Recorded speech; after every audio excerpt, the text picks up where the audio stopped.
It's the middle of the night. You're lying flat on your back in a tent in the African savannah. The fire burned down an hour ago. You can hear something moving through the grass, close, deliberate, heavy. A lion? Maybe two. Your eyes are closed. You are completely still, breathing slow and steady, broadcasting the universal biological signal for, I am completely defenseless right now. Please eat me. The lion is 30 feet away. It knows you're there. It can smell you. It watched you lie down, and it is doing absolutely nothing. Not stalking, not crouching, not calculating, just existing nearby. Like you're a rock, like you're a tree, like you are somehow inexplicably not food. You wake up at sunrise, alive. The lion tracks circle your tent from 3 meters away, came right up to you, sniffed, left. Why? Now, here's the thing that should bother you. You are slow, you have no claws, you have no fangs worth mentioning, you can't see in the dark, you don't have armor or venom or the ability to run faster than anything that matters. Essentially, you are a delivered meal. And the apex predator of the African continent looked at you, thought about it, and walked away. That question, why, turns out to be one of the most fascinating puzzles in the entire story of human survival. Because the answer isn't lions are nice. It isn't you got lucky. And it definitely isn't predators don't attack sleeping people. They do. They have. For hundreds of thousands of years, the dark was the most dangerous place a human being could be. But something changed. Something so invisible, so deeply woven into predator behavior and human evolution that we stopped being the obvious target, even while we were unconscious. We are going to step into that story, layer by layer, from the pitch-black terror your ancestors had to survive to the specific night when everything started to change. Stay with me, because this gets strange. The dark before the fire. We are going to start from before fire existed. Imagine a world without a single artificial light source. No campfire, no torch, no ember glowing in the corner of a cave. Just you, a group of maybe 25 or 30 people, and the African night pressing in from every direction. The darkness back then was not like the darkness you know. There were no streetlights in the distance. No computer screen glaring on the ceiling. Nothing. Darkness so complete that you could hold your hand in front of your face and see nothing. And in that dark, things were moving. I want you to truly visualize this, not like watching a movie, but like actually living it. Cave hyenas, leopards, lions, saber-toothed cats in the earlier periods, short-faced bears in other parts of the world. These were not animals that merely tolerated human presence. These were animals that had, for millions of years before modern humans existed, operated at the top of every food chain on Earth.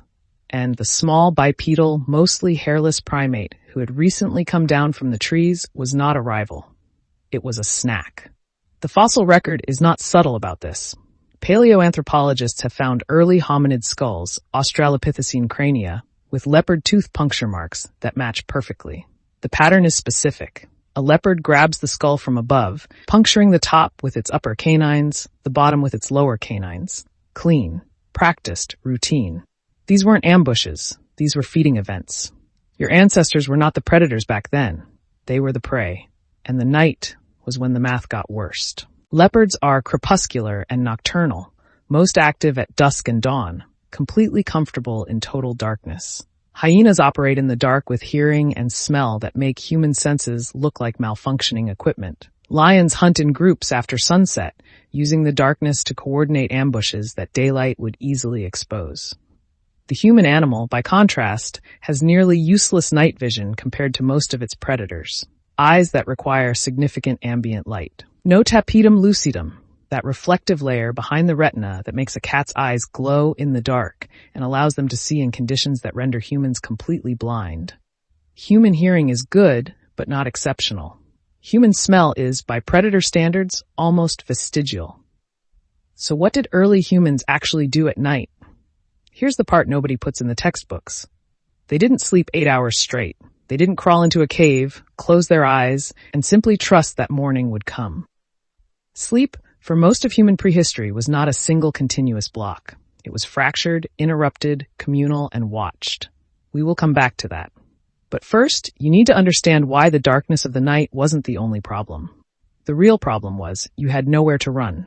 During the day, a human group in the open savanna has options. Climb a tree, scatter and regroup, use tools, throw rocks, make noise, coordinate. The social intelligence that makes humans terrifying in daylight, the ability to plan, communicate, and cooperate against a threat, functions on information, and information requires light. At night, that advantage evaporates. You can't coordinate what you can't see. You can't throw a spear accurately at a shadow. You can't tell your group which direction danger is coming from when you can't identify direction. The darkness didn't just make humans physically vulnerable. It made them cognitively vulnerable. It stripped away the one thing that made them competitive.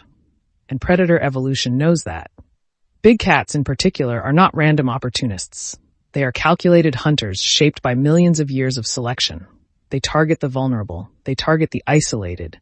They target the moment when their prey's advantages are minimal and their own advantages are maximal. Night for a predator is a strategy. For early humans, night was just something to survive until morning. So how did they do it, and why eventually did the calculus shift? The smell of danger and the chemical camouflage. Okay, this is where it gets weird. Before we even talk about how humans fought back, we need to understand a bizarre biological glitch. Predators don't just see the world, they smell it. A lion's nose is processing information that your brain would describe as noise. A wall of overlapping chemical signals telling it exactly what's in the environment, where it is, how long ago it was there, and crucially, what state it was in. Fear has a smell. This is not poetry. This is biochemistry. When an animal, any animal, including you, perceives a threat, the body floods with stress hormones. Adrenaline, cortisol. These chemicals alter your sweat composition. They change the volatile organic compounds your skin releases, and predators can detect this. Not consciously, not analytically. They don't sit there thinking, elevated epinephrine levels, this prey is distressed. But somewhere in the processing of that olfactory signal, something registers. This animal is afraid. And a frightened animal is, in many ways, an easier target. It will run. Running prey triggers the chase instinct. Running prey is a known quantity. The predator understands the interaction. Here's what it doesn't always understand. Prey that isn't afraid. When a human is in deep sleep, their heart rate drops. Their breathing stabilizes. Deep sleep actively suppresses the very physiological stress responses that would otherwise broadcast, I am vulnerable right now. Please notice me. To a predator analyzing the air, the sleeping human does not smell like prey that is aware it's about to die. It broadcasts absolutely zero fear. It's an accidental camouflage, a biochemical disguise that evolution stumbled into. To a predator, an animal that isn't afraid is a massive red flag. It's a logic error in their hunting software. But a chemical glitch isn't enough to stop a starving predator forever. To truly survive the night, humans needed to build a fortress, and they built it out of behavior. The fire and the social architecture of sleep. The obvious answer to nighttime survival is fire. But it's only partially right, and the partial part is where it gets genuinely strange. Fire is not just light and heat. For predator psychology, fire is something older and more fundamental. It is a threat that cannot be outrun, cannot be reasoned with, and has no fear response of its own. Every land predator that has ever evolved on this planet evolved in the presence of wildfire. Lightning struck grasslands. Volcanic activity. Fire is part of the baseline environment that shaped predator cognition across millions of years. And the response to fire is not curiosity. It is hardwired, reflexive, non-negotiable. Move away. When your ancestors learned to control fire, to actually maintain it and carry it, they didn't just have a heating tool. They carried the oldest fear of every land predator with them. A maintained campfire changes the geometry of nighttime predation completely. It provides light, extending situational awareness. It provides smoke, which masks the human scent profile and confuses predators that rely on smell. And it creates a psychological threshold. Predators that routinely attacked humans near fire were burned, injured, or killed, leaving fewer descendants. Over geological time, large predators developed a heritable wariness of campfires. But fire goes out. A sleeping group of humans around a dying fire at 3 a.m. is not reliably tending flames, so fire alone didn't solve the problem. Here's a question you probably haven't thought about. When does everyone in a group sleep at the exact same time? The answer for most of human evolutionary history appears to be almost never. Let's go back to that night 30,000 years ago. A group of 12 adults and several children are camped. Half the group went to sleep when darkness fell. The other half stayed awake longer, talking, tending the fire. Around the middle of the night, the first half began waking naturally, not because of danger, just waking, in that natural break between sleep cycles. They sat up, tended the fire, watched the dark, and the second half, having stayed awake later, fell into deep sleep. The group was never entirely unconscious at the same time. This pattern, segmented sleep or biphasic sleep, wasn't a cultural choice or an assigned guard shift. It was an emergent property of natural variation in human sleep timing. Different people have slightly different circadian rhythms. In an environment where the cost of everyone sleeping simultaneously was death, the groups where this natural variation existed survived better. I find this fascinating. Do you know why you sometimes wake up at 2 a.m. for absolutely no clear reason? That's not insomnia. That's your ancestors talking to you from 30,000 years ago. But the social architecture of sleep goes deeper. Communal sleeping arrangements create a passive alarm system. Movement by one sleeper is felt by adjacent sleepers. Subtle changes in breathing patterns or muscle tension are registered subconsciously. The group, in a very real sense, sleeps with a collective awareness that no individual possesses alone. And then there's the dog question. Somewhere in the later period of hunter-gatherer prehistory, humans and proto-domestic dogs began sleeping together. Dogs have hearing that extends into frequency ranges humans cannot perceive. They detect scent information at concentrations human noses register as nothing. A sleeping camp of humans with dogs has a sensory extension that stretches far into the dark, in all directions, without ever getting tired. Predators know this. Dogs don't need to fight the predator. They make noise. And noise, for a predator conducting a silent ambush, is catastrophic. Noise wakes the humans. Woken humans are a completely different problem than sleeping humans. So you have a system. Fire, segmented sleep, communal positions, dogs. It's a multi-layered, interlocking, defensive architecture for unconsciousness. But there is still one more layer, the deepest one, the one that operates inside the predator itself. What predators actually learned about us?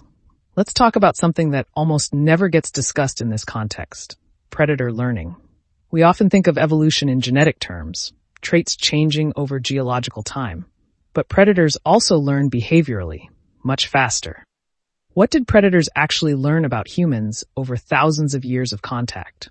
They learned that sleeping humans are not necessarily safe targets, because sleeping humans exist inside a social system that doesn't sleep the way individuals do. A lone sleeping human is prey, but a sleeping human in a group is a different problem entirely. When a predator attacks a member of a human group, even a sleeping one, the response is not the response of a prey animal. It is not freeze, flee, scatter, and resume grazing. It is a coordinated, weapon-using, noise-making, fire-wielding counterattack. Humans hunt the things that hunt them. This is extremely unusual in the animal kingdom. Let that sink in for a second. Most prey species have one primary response to a predator attack: escape. If escape fails, the predator secures the meal and the risk is over. But when a predator attacks a human, the predator's risk does not end, it escalates. The human group, aroused, enraged, armed, and cognitively capable of sustained coordinated action, becomes incredibly dangerous. There are historical accounts of human groups tracking and killing large predators days after an attack on a group member. Not out of immediate necessity, but as a deliberate, planned, social response. Revenge. Predators, over enough contact with humans, learned this. The cost-benefit calculation for attacking a sleeping human in a social group became deeply unfavorable. The injury risk from spears, rocks, and burning sticks wielded by 20 furious, adrenaline-flooded apes is simply too high. This explains the strange pattern researchers observe. Why lions often approach a sleeping camp but do not attack. The approach is the investigation. Can I assess the vigilant state of this group? Are there dogs? How strong is the fire? The withdrawal is a calculated decision based on that risk assessment. The groups that present the most convincing evidence of collective vigilance are the ones that get walked away from. The fire, the segmented sleep, the dogs, they all come together as a unified message written in language the predator understands. This group is aware. This group responds. This group is not worth it. The exceptions and the first draft of civilization. But I need to be honest with you. This system was never perfect. Predators do attack sleeping humans. They always have. The famous man-eating lions of history usually share one crucial trait, an injury or condition that changes their cost-benefit calculation. A damaged canine tooth, arthritis, or age-related loss of speed makes hunting normal prey too difficult. For a predator that can no longer safely take down a buffalo, a soft, sleeping human represents a desperate biological necessity. But here is the most important part. Even these man-eating predators usually avoid vigilant groups. They target solitary individuals, people far from camp, people isolated from the group. The system works for the group. It fails for the isolated individual. Which brings us to the biggest, most profound truth hiding inside this entire story. If you zoom out, this whole system, the fire, the guard shifts, the dogs, the shared retaliation, is a social technology. And it requires one specific, incredibly difficult thing to function. Trust. To close your eyes and lose consciousness in the pitch black, surrounded by apex predators, you have to implicitly trust the people sleeping next to you. You have to trust that someone will tend the fire. You have to trust that if a leopard drags you into the dark, your tribe will wake up and come after you. Without that trust, sleep is impossible. What our ancestors built every single night around that fire was not just a survival tactic. It was civilization's first draft. Before agriculture, before cities, before writing or laws, society started right here. A group of people who trusted each other enough to be vulnerable in the dark, who remembered where the lions walked last season and passed that knowledge on. The predators didn't ignore sleeping humans because humans were naturally scary. They ignored sleeping humans because sleeping humans, together, around a fire, had built something greater than the sum of its parts. Something that even a lion, with all its ancient wisdom, recognized as more complicated than it wanted to deal with. I usually end these stories with a feeling that's hard to name. It's not human arrogance. It's not just relief. I think the closest word is reverence. Your ancestors slept in the dark, surrounded by predators that could see them in the night when they could see nothing at all. They had no sophisticated weapons, no walls, no guarantee until dawn. Yet they built an invisible defense system out of fire, scent, sleep rhythms, dogs, and the absolute readiness to hunt down anything that touched one of their own. That is why you are here. The next time you lie down in your bed and close your eyes without a single moment of genuine fear, no panic about what's outside, no worry about whether the fire will last until morning, remember that your ease was purchased. It was earned. Night by night, fire, by people who survived the darkest, deadliest environments on Earth. Every single ancestor you have, without exception, all the way back, navigated the dark, trusted the group, and survived to see the morning.